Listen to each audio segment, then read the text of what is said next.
Okay, so for all of you watching the recording and those of you already here, I want to welcome you and thank you for your presence and thank you for prioritizing being here. I'm delighted, like literally delighted that Ryan Eliason said yes to presenting here at our event. Ryan is a coach's coach. Ryan has been a change maker and a positive change agent his whole life, as far as I know. And many, many years ago, and there's a lot of people here who know Ocean Robbins, actually. Ryan and Ocean Robbins started a nonprofit called Youth for Environmental Sanity, helping high school students expand their consciousness and get inspired to make a difference for the planet. Ryan's done so many different things. He was also my first business coach in 2006. And we became friends through that process. And I've watched Ryan grow a multi-million-dollar business that serves and supports other people. And one of the things that I love about Ryan is that uh, he's always so clear about his values, and he's one of the people who aligns his actions behind his values and is really of high integrity. And so Ryan, I thought our pond would be too small, honestly. Like Ryan gets a lot of invitations, is highly requested as a speaker and presenter, and he doesn't have to say yes to invitations. And so I'm just really grateful that you're here, Ryan, and I want to hand it over to you. Well, thank you. Yeah, it was an easy yes for me, actually, because of what this is all about. And I feel so aligned with the mission and the way you described this, and just knowing you, Alan, and what you stand for in the world. So I'm really happy to be here to contribute whatever I can.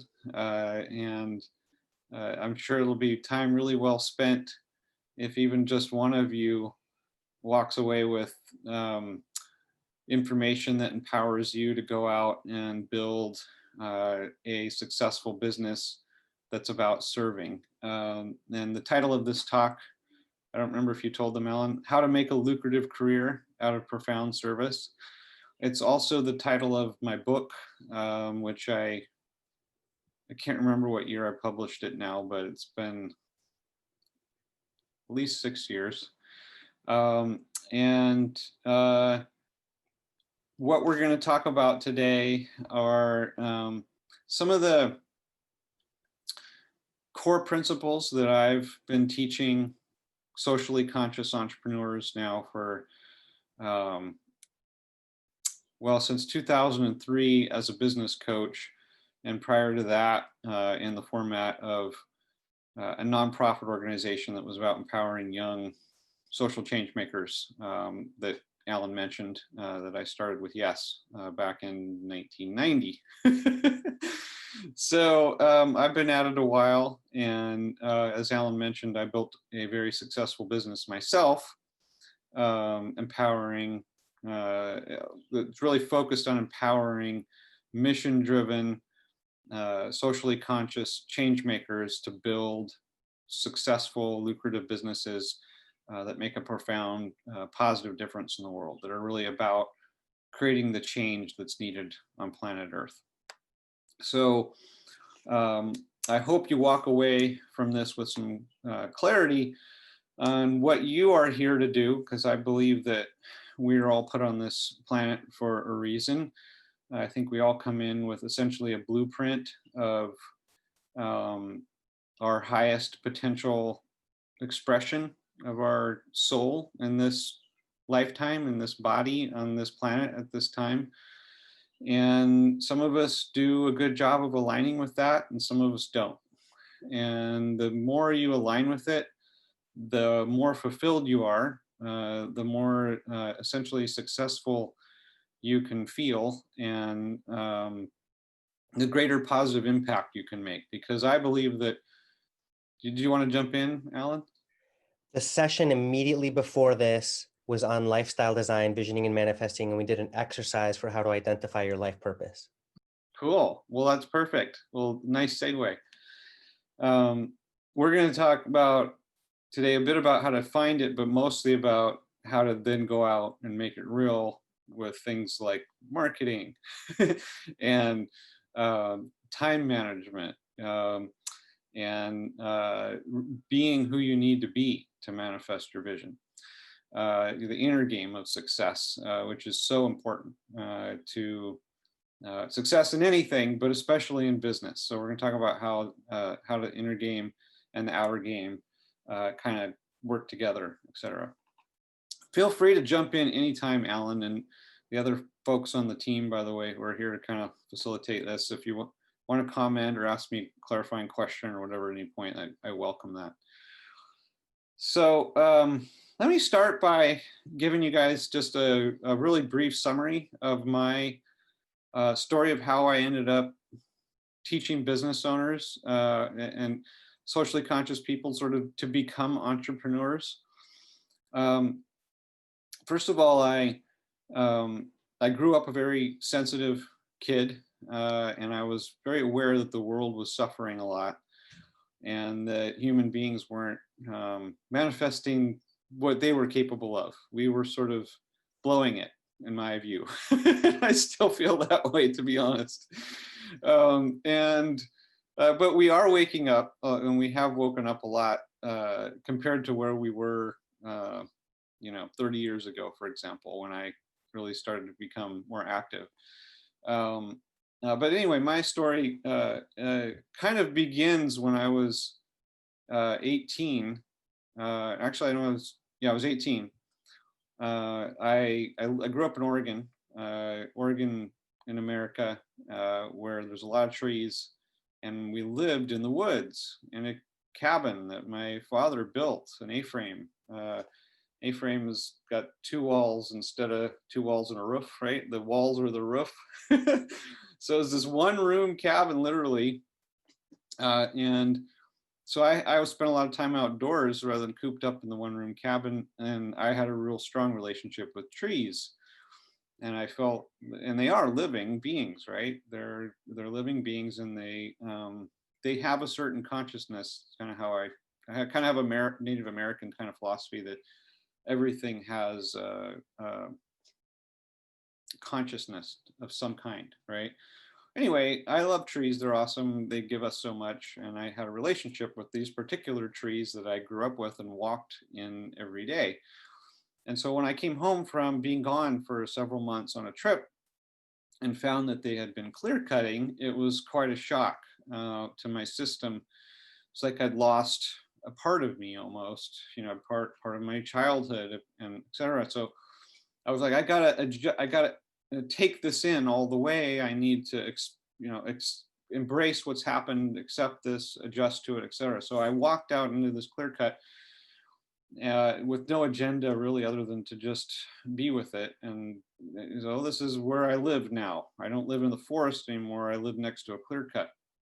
I walked into the clear cut, and what happened shocked me and surprised me. I ended up not just tuning into the pain of this big wound on the earth, because clear cuts are just sort of the wrong way to log, in my opinion. We really should be selective logging, where we take out the big trees and we leave the forest so the forest can recover over time, which it does. But when you clear cut, you just strip everything. You strip every sign of life, and it's kind of, then it's just bare earth, and there's no plant life whatsoever to sort of begin the recovery. So anyway, I walked out in this clear cut, and I found myself on my knees sobbing, not because of the clear cut, but because it cracked open the pain of a lifetime of being aware of how much suffering and how much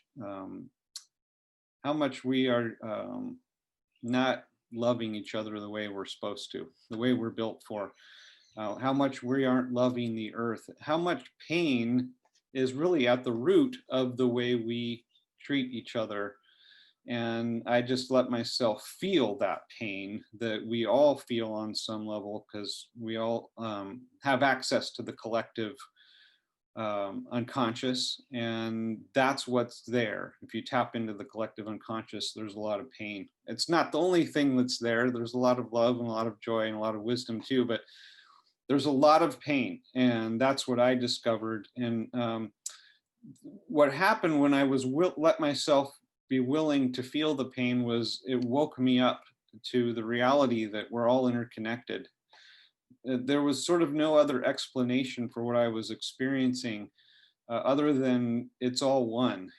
We are all interconnected, not just with each other, but with everything on Earth in ways that we can't comprehend with our rational minds. And we really can't understand. We can just kind of experience it. So that experience totally changed me. From then on, I felt like my life needs to be about serving because I'm not just me, the way I've thought of me, right? I'm not just this individual guy who needs to work hard to try to get his needs met. I'm a part of a kind of a family, a living organism that's inseparable. I'm inseparable from everything else. So if I want to be well and if I want to be happy, I have to help everything be well and happy. And so it was this recognizing that I was destined to be of service, and that was my blueprint. And if I didn't fulfill that, I just wasn't going to be fulfilled. And so I share the story partly so you can get to know me better and know what's behind what I teach in these business principles we're going to go over. But also, I hope that it reminds you of your own story. And I think we all have a different path. We all have different ways that we awaken, that we arrive at truth. And I'm sure your way has looked different than mine and will continue to look different. But I invite you to go ahead and take a little, you can have the takeaway from my story as well. You don't have to go out into a clear cut and break down sobbing, but you can remember that we're all one, we're all interconnected, and that you are put here to serve in your unique way. I feel we all have a role to play, and it's kind of our job to discover it and to continue to rediscover it over time. And I also say to create it. A lot of people are looking for their purpose as if it's hidden from them, and it's something you have to find, it's something you have to discover. And that way of thinking about it, I think, is somewhat helpful. But I actually find it more empowering to think of it as something you get to choose. You get to decide what your purpose is and generate it, essentially. So why not choose a purpose that stretches you into becoming the best version of yourself possible? Like, to manifest that purpose, you've got to become your highest potential self. Choose a purpose that's thrilling and exciting and beautiful and meaningful to you. That's the discovery part, is you choose it and then you notice, oh, this makes me feel alive. This makes me want to get out of bed in the morning. This makes me want to face my fears. This makes me want to be a better version of myself. This is so awesome that my petty little concerns are not, they pale in comparison to this worthy mission that I put myself on. That's the kind of purpose you want, because that kind of purpose leads you to success and it leads you to fulfillment. So this is a nice segue into what I want to talk about first, which is a concept I call the sweet spot.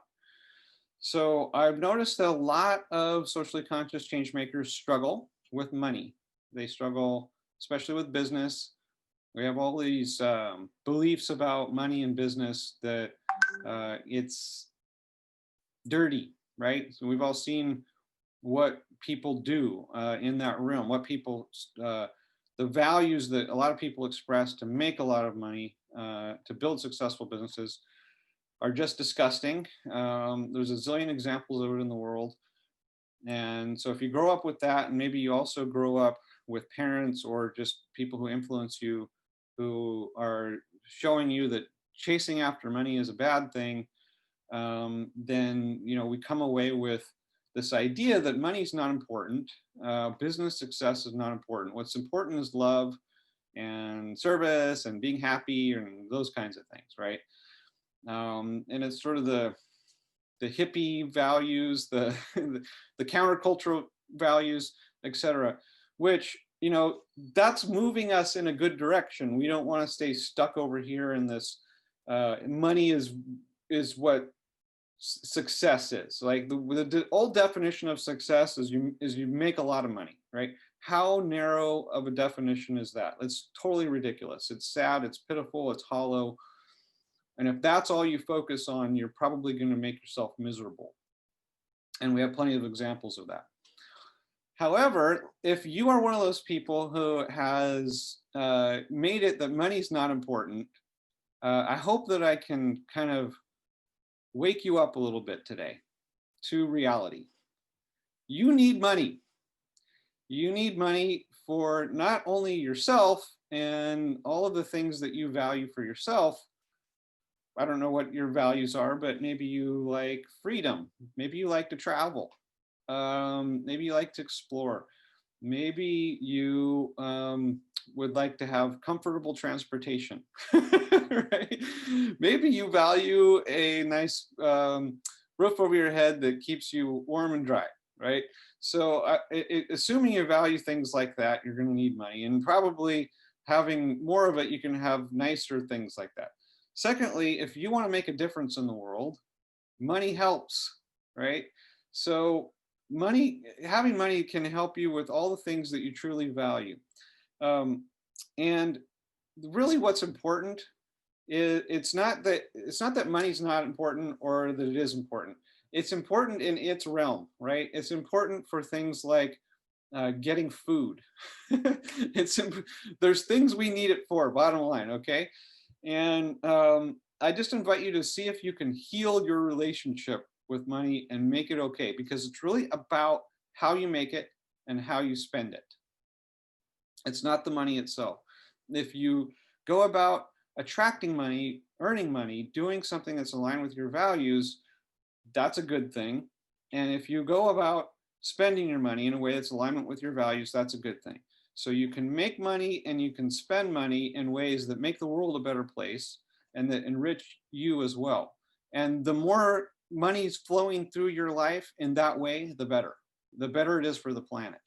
The more you're essentially being of service, creating value in the world that comes back to you and rewards you financially, and then you're funneling that money out into things that you care about that are making a difference in the world. So that's the possible higher, that's the higher possibility of money in your life, right? And so if you want to buy into that possibility that it's okay to have a lot of money flowing through your life, as long as it's aligned with your values, now you've opened the door to the possibility of making a lot of money. Now we can look at what are the practical strategies for making that happen. So anyway, back to the sweet spot. The sweet spot is the overlap of three things. What you're passionate about. We talked about that a bit already. It's both what your mission that excites you, your purpose, we could call it, but it's also just what the difference that you want to make, the difference that you're called to make, the positive change that you are called to make in the world. That's the piece that you're in. What lights you up? What fulfills you? And then there is one that a lot of people leave out, which is what you can make money at. So we're talking about business here. Sweet spot for business, right? It's not a sweet spot for everything, but if you want to build a lucrative business that's making a profound difference in the world, you want to find your sweet spot. So what are you passionate about? Overlapped with what you can make money at, which is what a lot of change makers leave out, right? They take on something they're passionate about, but they don't design a business model in a way that's just practical from a business perspective, that people want to buy something. There's something people want to buy there, right? So in a for-profit business model, you got to be selling something that people actually would be willing to pay for. Secondly, or it could be a nonprofit business model, which is something that donors would be willing to donate to, right? You've got to fit one of those two things or both, or you are going to struggle financially because you don't have your sweet spot. Okay. So you find that overlap. And the third thing is what you're good at. So let's use your skills, let's use your talents. And it's not just what you studied in school, etc., but it's what you were born with. It's also the things you didn't have to work very hard for because you're a natural at it. That's what I consider your talents. And that's part of your blueprint. It's what you were put on this planet for.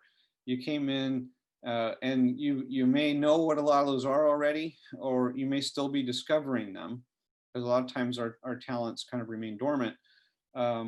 And a lot of times we also can't see them ourselves. Our friends and family can see them. They know what we're good at, but we're so close to it that we sometimes, and we discount it because we're so naturally good at it. We take it for granted and we think it's not special and it's not something I could earn money with. For example, let's say you're really empathetic. Like, it just kind of seems like, how do you make money being empathetic, right? That's just weird. When you think about it at first, it's just who I am, right? Well, if you actually look at it, there are ways that people make a lot of money with their empathy. Counselors, psychotherapists, coaches, etc. It's really helpful that's one of the skills they need to have to be good at that role. So your sweet spot, look for that. When you find it, it's like gold, right? Everything gets easier. If you've struggled to make money, making a difference in the world, you probably haven't found your sweet spot, because once you really have it, things get easier. They happen naturally. So take the time, take the energy to really ask these questions, reflect, make it your mission to discover it, and be patient. It might take you years even to really, really nail it. And you got to experiment. You have to try stuff on to discover if this is it or not sometimes, right? So there's asking the question, there's the reflecting. You might want to do some writing on it, but just make it your mission. I'm going to find my sweet spot. So for me, I won't go into all the story, but a few decades of, I think a few decades, at least 15 years of searching for my sweet spot and not having it and kind of having it and struggling, right? Not either making good money and not feeling fulfilled, or really making a difference in the world and not making money, and being poor and sleeping on people's couches because I couldn't afford rent and didn't have car insurance on my car and just crazy stuff, right? So finally I found my sweet spot, and that's when things took off. And Alan mentioned at the very beginning, I think some of you probably weren't here yet, that I built a pretty successful business. And it's my coaching business, Social Entrepreneur Empowerment Network is the name of my company. And we do a program called Visionary Business School. We've put 7,300 people through it now, from pretty much every country in the world. How many again? 7,300. Yeah. So, and Alan mentioned I built a multi-million-dollar business. We got to about 2 million exactly one year, a few years back. So yeah, just barely. It's a multi-million-dollar business. Year after year, all told. What's that? Year after year, all told, Yeah, if total you add it revenue. up over the years, there's many millions that we've done. And also my clients who have implemented my strategies have collectively generated at least $100 million now in their businesses, and that in doing work that is making a difference in the world. For example, one of my more successful clients, her name is Susan Pierce Thompson. She started something called Bright Line Eating. And just like you, Alan, she references me as her first business coach. So, she doesn't give me all the credit. She has had other great coaching too, but I helped her get off to a really amazing start. And she built her business to like 2.5 million within the first year. And she's basically changing the world in terms of weight loss. Like, she has one of the best weight loss systems ever created. My mother, who had struggled with her weight all of her life, lost 40 pounds and then has done a good job of keeping it off. Probably added 10 years to her life. So I have this crazy debt of gratitude to my client. And many of my clients are like this. They're doing really, really beautiful work in the world, and they're not all making millions of dollars, of course, but not everybody wants to. Not everybody wants to build a big organization. I'm not going to get into this in a lot of depth, but I got to touch on this, that if you're tapping into the business coaching community at all, people like me who do what I do, the vast majority of them are going to try to get you to up your ambition. They're like, you should be playing a bigger game. You need to go for a big vision.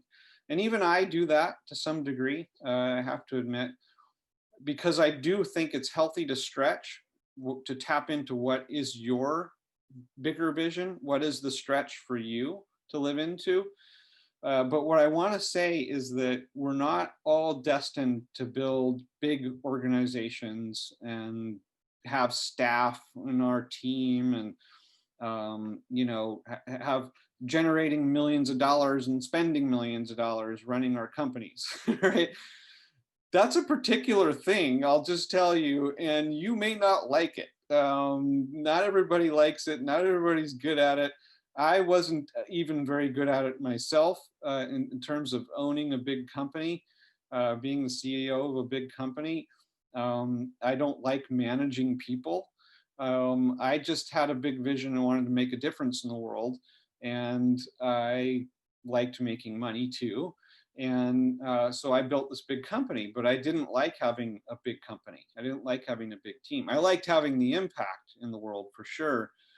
But I'm a little bit of warning here. I don't think everyone's destined for that. And I don't think everyone's going to be happy with that. So you may be just as happy with a small business that's nicely profitable. A lot of times a small business has very low expenses and can be nicely profitable, can make you plenty of money, and under six figures even. And so I just want to put that out there. Whatever your scale is that you feel called to, embrace that. If you want to go big, awesome, great. If you want to stay small, awesome, great. Either way, you need to embrace the things that we're going to talk about next, which are, once you've got your sweet spot, now it's time to focus on your inner game, your mindset, marketing, and your time. So I'm going to touch on all three of those today, and hopefully you'll take away something from what I talk about today that'll help you actually do better in each of those three areas. The reason I focus on those three areas, it's what I've focused on with my clients now for since I started this coaching journey in 2003, because my first step was to really interview my clients, my socially conscious change maker business owners, and to find out what are their real struggles, because I want to be helping people with the things that matter, the things that they're truly struggling with, that's going to make the biggest difference for them. And I found that every entrepreneur pretty much struggled with these three things. And I found that once you started doing well in all three areas, that's when you really started to step into your potential, and when things really would take off for people. And if you neglect any one of the three, you're in trouble. You're gonna struggle. So I'll talk a little bit about that. So most people fall into one of two categories. They're either an inner game person or an outer game person. They're either more comfortable with the inner game or more comfortable with the outer game. And then you just hang out in your comfort zone most of the time. So if you're an inner game person, you attend lots of workshops and you read lots of books, and you're a spiritual seeker. You might think of it that way. You're real comfortable working on your consciousness, meditating, visualizing, doing your affirmations, etc. But when it comes to time to roll up your sleeves and make those marketing calls, you're like, ew, I don't want to do it. I don't want to have to take that kind of action, right? I don't, that outer game stuff, like it's just, you're not comfortable with it and you avoid it, right? And then if you're an outer game person, we all know plenty of people like this too, you work real hard, you know, you're kind of willing to sacrifice a lot to show up and sit at your computer and put in the long hours and do what it takes to build a business, but you're neglecting your inner game. You're not really putting yourself in the right. You believe that if you just work hard enough, you're going to get to success. Uh, in part because you don't actually have the mindset of success, right? You haven't done the work to create the mindset and the way of being that is expecting success and that is attracting success, where success becomes easy and it flows, right? So you're compensating by working your butt off, but you're not doing the inner work that really makes you powerful, so that the time you're spending working hard, you're really getting results. And by the way, we're going to be getting into small groups here before long, just to give you guys a little prep for that. And we're going to give you a chance to share with each other what you think your sweet spot might be, and then just get witnessed by 2 other people. So we're going to put you into groups of 3 and maybe get a little feedback, a little support to help you move towards maybe even greater clarity on what your sweet spot is. And if you don't want to be in the breakout rooms, that's okay. Alan is going to tell you how to opt out of being in the breakout. All right, so You'd like me to do that now real quick, Ryan? you could get it set up so that we're Well, able to. I'll just mention to folks so that they have time to do this thing. If you'd like to opt out of a breakout, don't want to be in it, you can rename yourself, adding an equal sign in front of your name, the way Lawrence has. If you look at gallery view, you can see how Lawrence has added an equal sign in front of his name. The way you rename yourself is you hover your cursor on the little 3 dots in the upper right. I'm on a computer. If you're on a phone, this might be different. Click on the 3 dots, a drop-down menu is there, and you can see rename. And so you put an equal sign there, just like I just did with my name. And then I'll know to not include you in a breakout room if you don't want to be included. If you don't have an equal sign in front of your name, I'll just put you in a breakout room. Okay, back to you, Ryan. Cool. And hi, Mom. I just noticed my mom's on here. Hi, Ryan's mom. Gwenda Eliason. Hey, Gwenda. All right, so let's talk about mindset, marketing, and time mastery. So mindset, it's 95% of success in anything in life. And so, you know, the way this shows up is, you know, if you don't believe that you can be successful at whatever you're setting out to do, you're just going to work real hard, but you're not going to get results. And so it's not just believing that it's possible to succeed, but it's all of the qualities of being that are going to align you with the results you want to create. And we just don't ask ourselves that question enough. And the question is, who do I need to be to manifest my vision? Who do I need to be to create what I want? Now, first of all, what do I want? What's my vision? We're not getting into that today. That's something I coach on a lot in my programs. You know, it's really important to know where you're going. You know, what's your vision? What's that higher possibility that you're living into? The more you're living in relationship to what's possible, rather than in relationship to what you don't want, the more inspired you're going to be, the more creative you're going to be, the more resourceful you're going to be. So that's a part of creating the mindset of success too, is creating the vision that just pulls you, so that you're oriented around vision rather than, you're oriented around attraction rather than avoidance. Most people spend most of their time oriented around avoidance. They focus a lot on what they don't want and what they fear. And what happens is then you do just enough in your life or your business to avoid what you don't want. If you are afraid, you're oriented around avoidance, you don't want to end up homeless, right? Most of us don't want to end up so struggling financially that we're homeless. We'll do whatever it takes to avoid that, right? But we won't do whatever it takes to manifest our bigger vision because we're not oriented around our bigger vision. So that's my invitation to you, is to create that bigger vision that inspires you, that you can commit to. And that is a step towards being the person that you need to be to manifest your vision. Um, so, and then it's just asking that question and noticing when you're not being who you need to be to manifest your vision, and noticing the impact of that and really owning it, right? The more responsibility you can take for who you're being, the better. No one else is responsible, I'll tell you that, right? But we act like other people kind of made us be the way we are, right? I'm just reacting to the way you are, right? How could anyone react any other way, right? Like, I'm justified in being the way I am.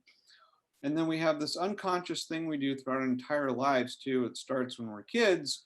As we react to our parents, we either, admire them and look up to them like they're gods and we want to be like them, or we think they're assholes and they're abusing us and we don't want to be like them.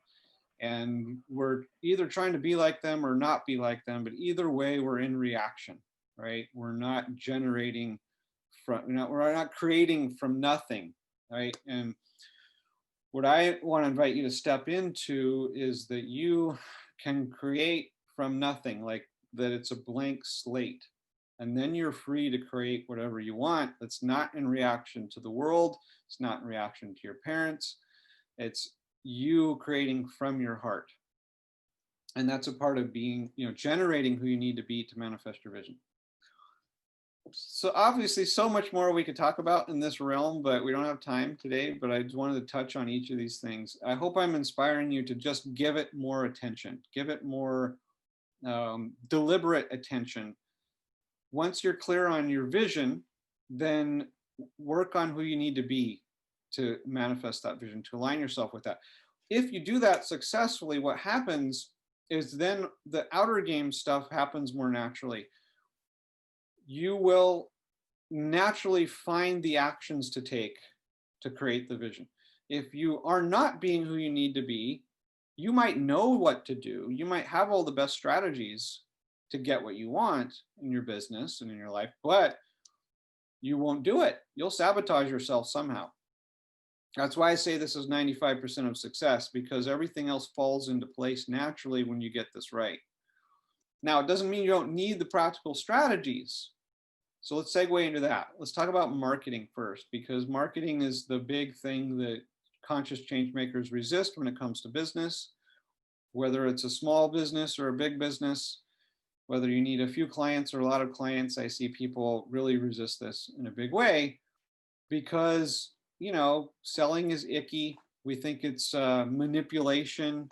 So let's talk about that to start with, because I think that's at the core of it for a lot of people. Is like, I just don't want to be manipulative. I don't want to try to talk somebody into something. I just want them to do what is in alignment with their highest good, right? And if what's in alignment with their highest good is buying the thing I'm selling, then great, right? They should just naturally see that. Well, no, people don't just naturally see that. You have to help them discover that. And that's your job. In marketing and sales, here's how I define it.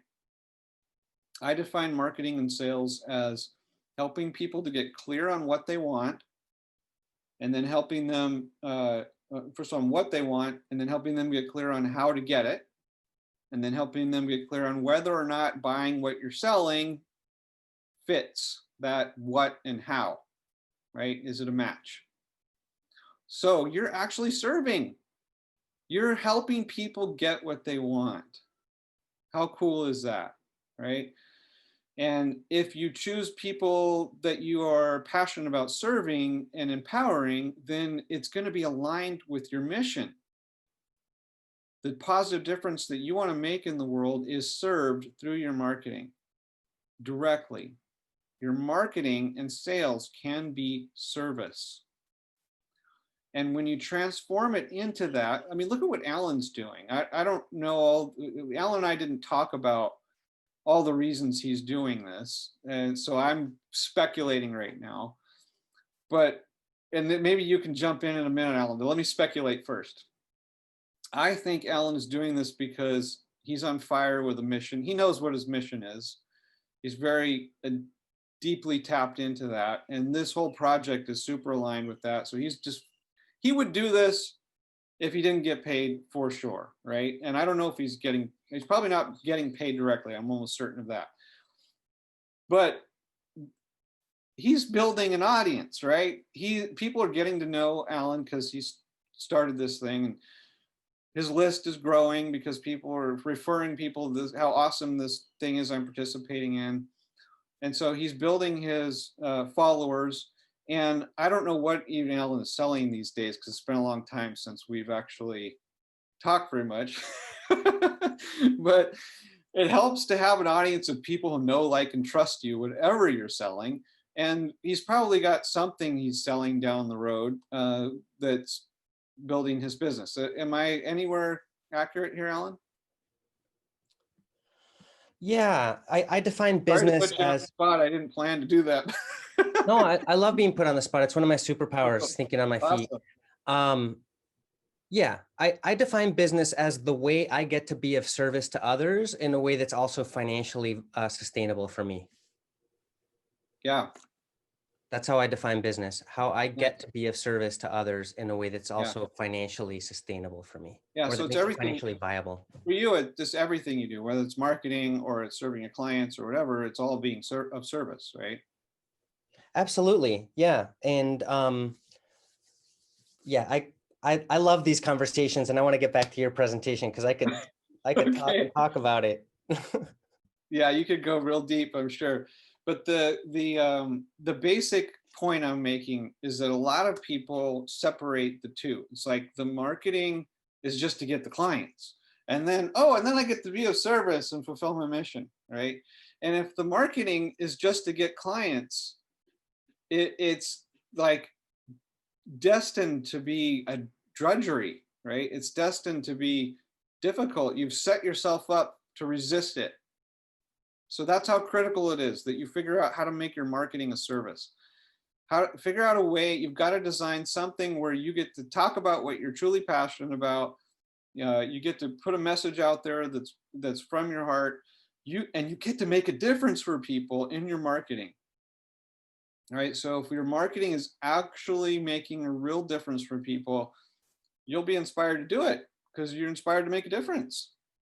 And guess what? When you make a difference for people, they naturally know, like, and trust you and want to do more business with you. So whatever you're selling, they're going to be more likely to buy it.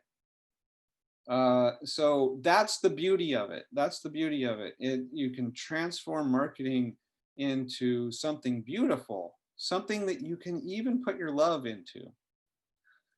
And you can get really good at it. So a lot of my most successful clients were the most resistant. They were the most crappy at marketing. They sucked at it. And now they're the best at it. They're really, really good at it because they're the same people who care so deeply about doing it with integrity and doing it with heart, right? And they felt they couldn't, and that's why they sucked at it. And when they discovered that they could, and they really dedicated themselves to figuring out how to do it, and they just said, you know what, not only am I going to figure out how to put love into marketing and make a service, I'm going to get good at the fundamentals of marketing. I'm going to learn what it is that good marketers do that get results. And I'm going to do that as long as it's in alignment with my values, as long as it's in integrity for me. And they just take it on. So I invite you to take it on. Just like you take on the inner game, take on marketing, get good at it. Because it's like, it's a skill that will empower whatever you're doing. It will empower you to make the difference you're put on this planet to make. You'll be able to reach the clients that are meant to be working with you and make the difference for them that you want to make for them and make the impact on the world that you want to make. And when none of us probably thought when we started thinking, I want to make a difference in the world, oh, I need to learn marketing to do that. And probably once we start to discover, oh, I need to do marketing, it's like, I didn't realize I was signing up for that. Well, guess what? It is a part of it, and you can enjoy it, and you can get good at it, and it can be meaningful and rewarding. Okay. So we talked about mindset, we've talked about marketing, let's talk about time. And then let's actually get into our breakout groups, and we have 15 minutes, so we got to start to move fast. Time is it is the big bottleneck for entrepreneurs. We get distracted by bright shiny objects, we get spread thin. The real, it's not, time mastery is not about getting a lot done fast. Not that that isn't nice too, but if you're getting a lot of the wrong things done quickly, you're not going to get results. Time mastery is about doing the right things rather than doing a lot of things and doing them quickly. So it's more about prioritization than anything else, and it's more about alignment than anything else. Alignment with what you really want, and alignment with what is going to get you to where you want to go, what's going to produce those results. And a lot of it is self-mastery, because the things that are going to get you the results you want, more often than not, are the same things that you are resistant to, that are outside your comfort zone. The things that are going to produce the real results that you want, that are actually going to move you towards your vision, are almost always outside your comfort zone. And so if we're stuck in our comfort zone, we're busy, busy, busy, busy. We might be working hard, but we're not getting results. So if you're willing to be uncomfortable, then you can start to produce great results and start to master your time. Now, there's a whole bunch more I could say about time mastery, but you'll have to join one of my courses. Which, Alan, by the way, is it okay if I mention that I don't want to do a bunch selling here today, but can I mention that? Whatever you want. Okay. So I opened enrollment for Visionary Business School just a few days ago, and I haven't opened enrollment in a year and a half because I had so many clients. I was focused on serving them. And I figured out a way to open enrollment recently, which was, we're doing a launch of my Vision Attainment program, which is a program where you get support from 3 coaches that have worked for me for the least anyone's worked for me is 3 years, and another one 5 years, and 8 years, I think. So my senior coaches are holding space for a small group of people who meet twice a month and do mastermind and do group coaching and have a private Facebook group. So there's a ton of support and a really intimate, awesome community. And then you get a bonus of my entire Visionary Business School program, which has always sold for $2,000. And we're selling it right now. It's the only time I've ever discounted it this low. It's kind of a end of COVID, make it accessible for people. We're selling it for $150, $147 a month. So $147 a month, you get my entire Visionary Business School. It's a 12-module program. It goes into great depth on mindset, marketing, and time mastery, and sweet spot, and a whole bunch more stuff. Everybody says it's the most comprehensive business coaching program out there for socially conscious entrepreneurs. I've got a zillion testimonials. I'm not going to say much more about that, but I'll just tell you where to go if you want to learn more, which, let me find that real quick. I have it here. Yeah, I was going to invite you to plop a link in the chat. I put RyanEliason.com in there. Is that it? So RyanEliason.com is my main webpage, and you can opt in for lots of free stuff there, like my book, RyanEliason.com.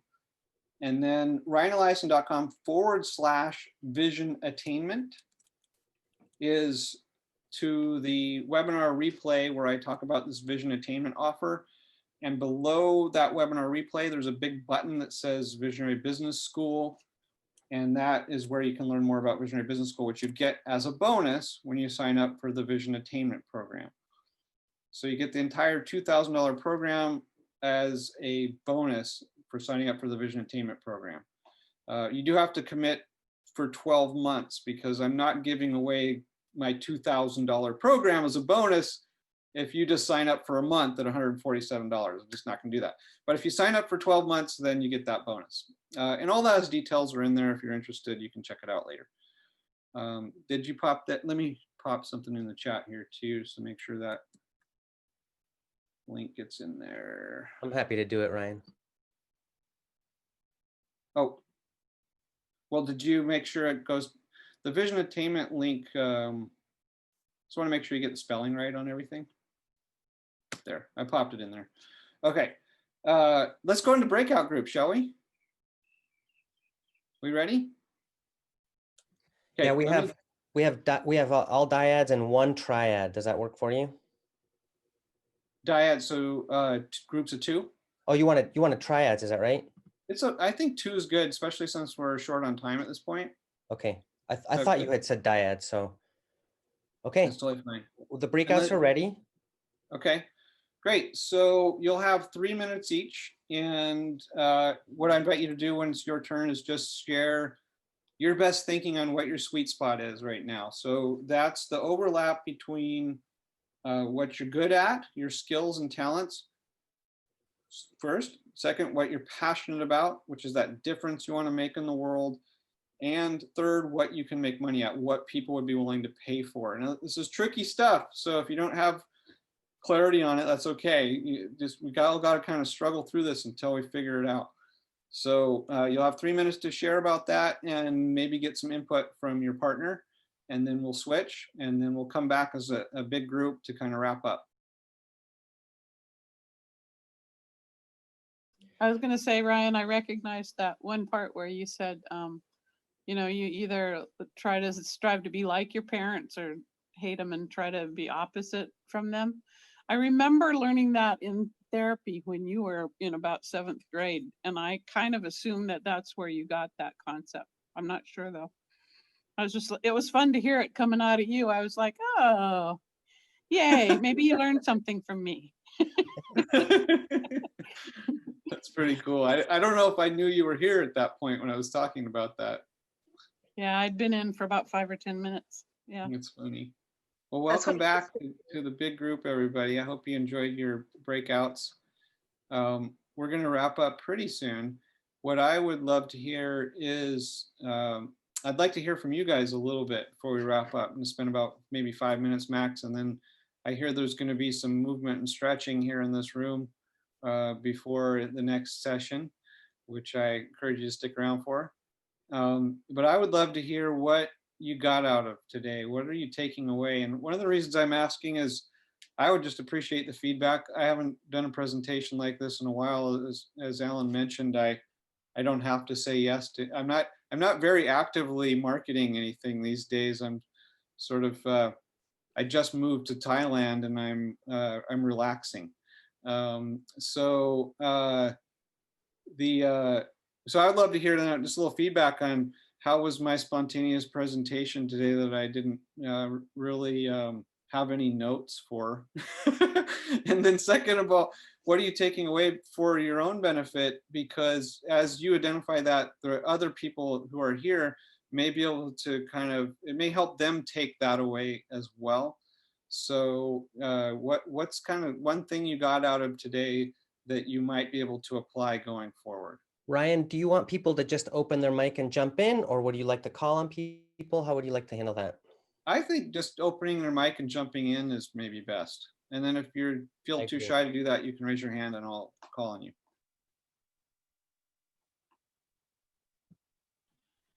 Yeah, I feel gratitude for a lot of different insights, but especially the conceptualizing of inner game, outer game, those facets, and then some of the frames you gave, like around marketing and time management. Awesome. Yeah.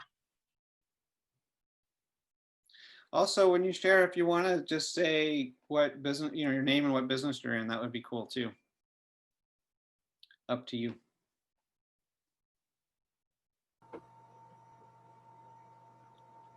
I'm Sheree. I'm currently a therapist, and what I got out of this most is a kind of a confirmation of something I was just starting to figure out, again, without having the words for it yet, but I appreciated what you said about time management being a matter of spending your time on what your priorities are, like using your time to accomplish the important tasks and just kind of letting it kind of fall into place. So it fits into other things I've learned during this weekend. So thank you. I appreciate it.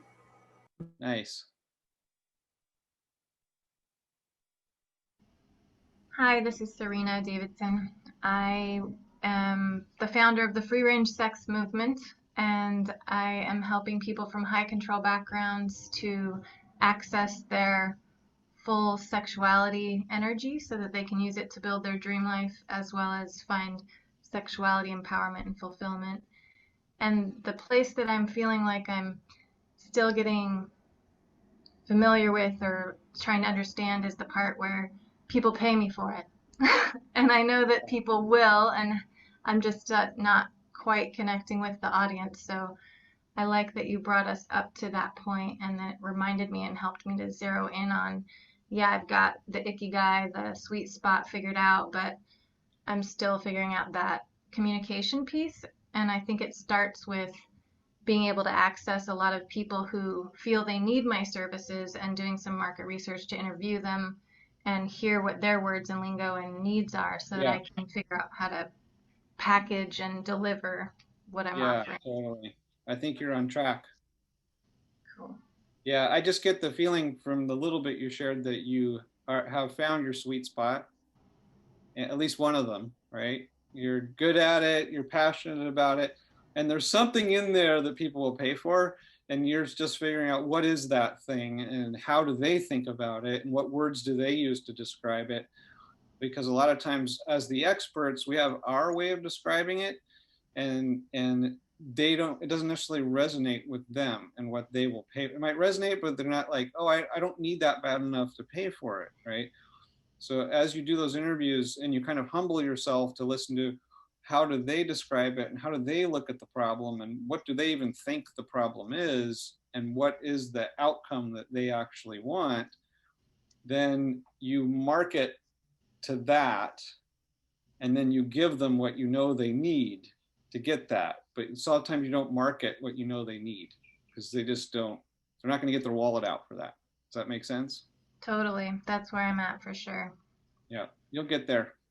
Just to piggyback on what you were saying, Ryan, that's why I think of life-serving marketing is all about empathy, because I want the people reading my marketing messages to be like, oh my gosh, he understands me. This person gets me. So, and Serena's moving in that direction. Awesome. People will see themselves reflected in what she's offering.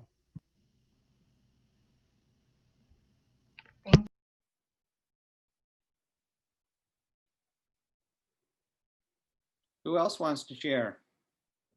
So I'll go ahead and jump in. A million, it's so hard to just choose one thing because I really love the dumping out of visionary minds that are unplanned. It actually really resonates with me because it forces you to only go with what's most important to you, rather than, you know, what you've planned or considered. It's like, this is what's in me after decades of experience, and it really came through. So I just wanted to send some gratitude for that and say thank you so much for being willing to be with us in our little room of 20 people. I love that. I feel so deeply privileged and to have you here. So, but yeah, the inner game, outer game, I have a degree in marketing. I'm an experienced designer. Like, I know how to do this stuff. And yet I am like all inner game. Like, I could not get myself out of the professional closet to save my life. And seeing that mindset piece, specifically when it comes down to like I'm just reacting to you. And, you know, I'm not responsible for, you know, me or how I'm showing up or anything like that. There's this tendency to be like, oh, womp womp, nobody wants what I have. And for me anyways. And then to not really be able to just like, I'm like, oh, well, I'm just reacting to the environment. And it's like, no, you're all inner game. Like you've got the work figured out. Good job. But you don't do it. You're not doing, you said you do the work, you make the calls, but you're not, I'm like, I'm not doing that. And it's just such a small little, like, it was just a little switch. It's like one of those things that nobody should have to tell me. It's so simple, it's almost stupid. And yet here you are 30 years summing it up. And I'm just like, oh, I get it. So I get it. I Thank have a suggestion for you, which Yes. is Oh my God. to embrace taking imperfect action. There's just, I talk about this constantly with my clients. Like, we've got to be on the court in the game if we're going to get any results in our businesses. And so many of us want to be on the sidelines, preparing, studying, getting ready to be in the game, right? And that's kind of what I hear you saying that you have a tendency to do.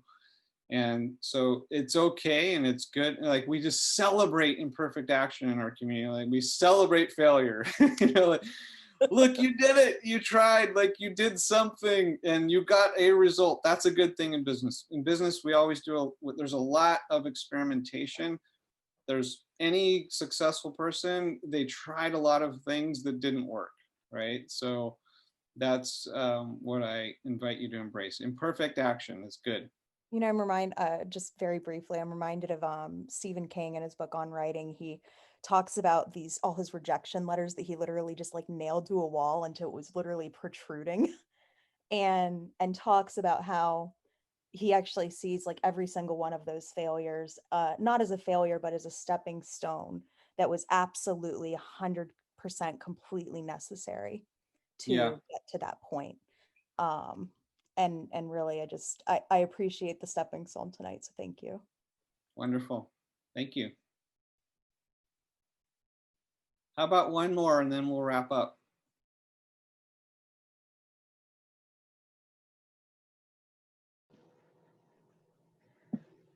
I'll just share that there's so much that I'm taking away from today, but what was so delightful to me was in the breakout rooms, connecting with Laura and a lot of alignment. And I had wanted to come to this conference for, connections in terms of business connections and moving forward and collaborations and in some of what I was talking about, I didn't specifically mention around beauty and, combining like my work as a therapist and working with beauty and yet Laura spoke. I hope it's okay for me to share, Laura. Thanks. She spoke about, some of those pieces for her, and then it brought that up for me, and we're going to connect more and just inspire that kind of creative energy. And I just feel so thrilled about that. That's the microcosm within the macrocosm of your teaching, which I could say so much about all the pieces I got, but that was just the application right in the moment. So Wonderful. Thank you. I'm glad to hear it. All right, well, let's go ahead and wrap up there. It was really a pleasure being with you guys. I don't know if I mentioned, or Alan mentioned at the very beginning, it's 8 a.m. We started at 8 a.m. where we started at 7:30 a.m. where I am. It's 8:40 a.m. where I am now too, in Thailand. So let's go ahead and wrap up there. It was really great to be with you guys, and I wish you the best on your journey of service to the world and hopefully making a really good, lucrative living while you're at it. And if you want to follow up with me on anything, if you want to get on my email list or get my free stuff, download my ebook, etc., RyanEliason.com. And then that offer of Visionary Business School is good through January 4th. So it's about 2 more weeks that we're going to have enrollment open, and then we're closing it. And I don't know when I'll open it again. And it was 1.5 years since the last time, so it could be a while. And that's RyanEliason.com/vision attainment to get all the details on that. Make sure, if you want to know about Visionary Business School, on that page, you got to go down a little bit to a button that says Visionary Business School. Anything else you want to say, Alan? Well, I want to thank you for your time and all your expertise and experience and wisdom. And I want to let people know that about what's coming up, which is all going to be in the same Zoom room, so people won't need to move, even though it's 3 things. We have DJ JD leading us in some silly sound yoga, followed by the same duo that followed up our gratitude jam and grief ritual Thursday evening, Revivify.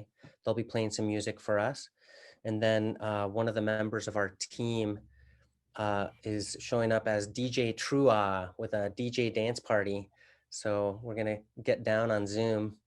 And tomorrow we have just some debriefing and integration, and then a closing ceremony. So tomorrow's pretty brief. And thank you again, Ryan, for getting up early for us. I know that wasn't necessarily your ideal. Getting up so I early. really enjoyed it though.